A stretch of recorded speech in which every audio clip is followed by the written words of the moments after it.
Book title, Cursed Sword. By Rudranj Chauhan. Chapter 1 The Story of Sword. The Harmony Dominion, currently immersed in great joy, was once surrounded by vast jungles with other distant realms approximately 200 kilometers away. The surroundings of this dominion were nothing but jungles, and there were at least two other neighboring realms. The term dominion in this context implies another empire. The current ruler of this empire is King Aurelius Embercrest, and his wife is Seraphira. They have a son named Reynold Embercrest, who is expected to become the future ruler of the empire. Reynold, at the age of 5, is still very young. The Embercrest lineage is ancient, boasting a history of at least 2,000 years, as per the jests of the queen. The family has ruled over the Harmony Dominion for the past 2,000 years, according to the king. The main entrance of the empire features two enormous creatures resembling giants, wielding large wooden clubs. However, these seemingly foolish beings do no harm because they are enchanted by Mystic Elderblaze. Mystic Elderblaze is a mystical, elder wizard-like being, about 200 years old, wielding a large staff. Despite their appearance, these creatures are incredibly powerful and protect the entrance by casting spells on potential threats.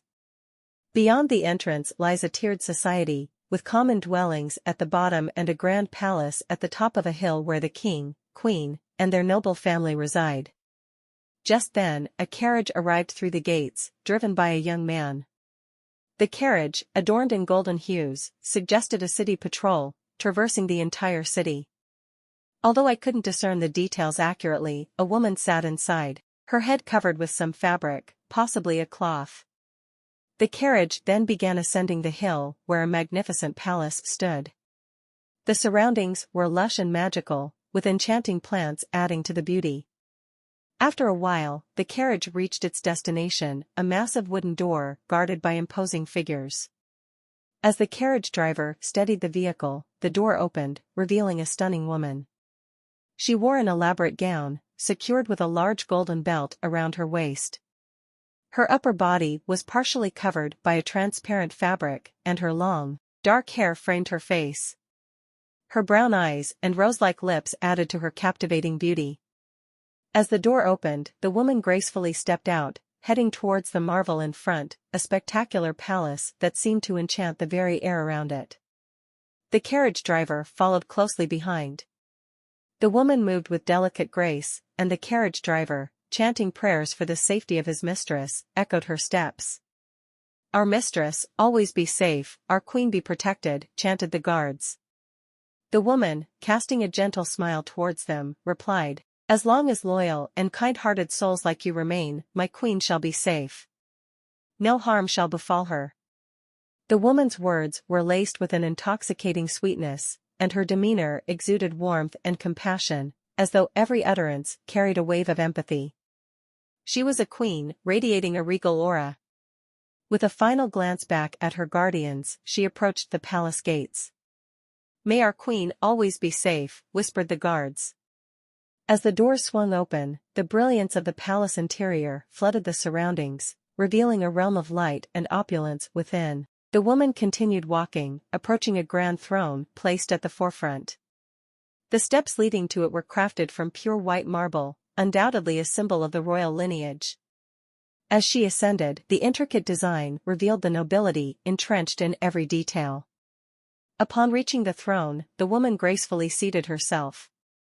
The throne seemed to be a masterpiece, crafted from pristine white marble, undoubtedly a testament to the royal heritage. The woman, whom we now know as Queen Seraphira, surveyed the surroundings and then proceeded up a staircase made of the same elegant marble. Upon entering the palace, she observed several more staircases and rooms. However, her destination seemed to be a particular chamber.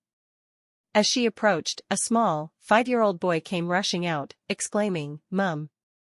The child attempted to hug her tightly, and the woman immediately embraced him, sitting down as he clung to her. "My prince, what were you doing?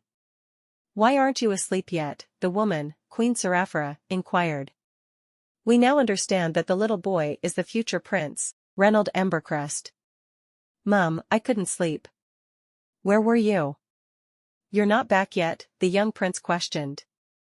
It became evident that he was accustomed to his mother's bedtime stories. Sorry, my dear. I got delayed. But, do you want to hear a story tonight? The queen proposed. Yes, but not a boring one, Mum. Tell us something exciting tonight, Prince Reynold insisted. All right, my love. However, for that, both of us need to get into bed. Come, my prince, let's go to bed, she said. The queen gently placed the young prince in bed, tucking him in, and then laid down beside him, wrapping her arm around him. Okay, the story might be a bit long, but it's a good one. Ready to listen? The queen asked, seeing the excitement on the prince's face. Yes, Mum, replied Prince Reynold eagerly. Okay, the queen smiled and began her tale. Once upon a time, there were no gods except god Aetherius and his wife, the goddess Celasteria. From their days, our world, Exynthra, was born, a world that continued to burn with the flames of creation. However, alongside the birth of goodness, emerged the birth of evil. A boy, seemingly ordinary like any of us, delved into dark and mysterious magic, discovering immense power and raising a song of rebellion against the gods. His name, I seem to have forgotten. Ah, yes, his name was Lord Vorthrax. People say he was incredibly powerful. Good people started to die, and evil began to spread. It was then that 3 mighty wizards and 2 sorceresses decided to take action and vowed to destroy the evil sorcerer together. The first, which was named Morgana Shadowmeld, and her stepsister Valeria Emberhex, along with their 3 wizard companions, Thaddeus Stormcaller, Alaric Starcaster, and Eldric Shadowflame. Performing a powerful ritual, they infused all their powers and sacrifices into a sword. However, in the process, they also lost their lives. That sword eventually fell into the hands of their ally, Rowan Ironhaven. The once powerful villain, Lord Vorthrax, became even more formidable. He created a magic that brought everyone under his control. In the final battle, after losing the sword in his heart, he didn't die, he vanished, losing all his powers. Oh my God, the prince exclaimed. What happened next, Mum? The battle ended, but humanity suffered. Due to cultural differences, borders were drawn, dividing our world. Families emerged from every region, and 5 empires were established. Our family ruled over the Harmony Dominion, creating borders and establishing our own empire. In the malevolent dominion of Eldricur, where the dangerous sorcerer ruled, the Darkthorn family rose to power and still governs today. The Celestial Enclave is under the rule of the Astralborn family, an empire in its own right. The Vortarian Empire is governed by the Regal Crown family. And in the Zephyrdhal Empire, the Silvercrest family holds sway.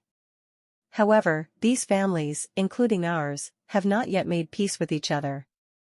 They are engaged in mutual hostilities, each empire possessing its unique characteristics. How is the story? The queen asked, but her sentence remained unfinished. But the prince had not yet fallen asleep. My dear prince has fallen asleep, the woman whispered to herself. Afterward, she too drifted into slumber. To be continued.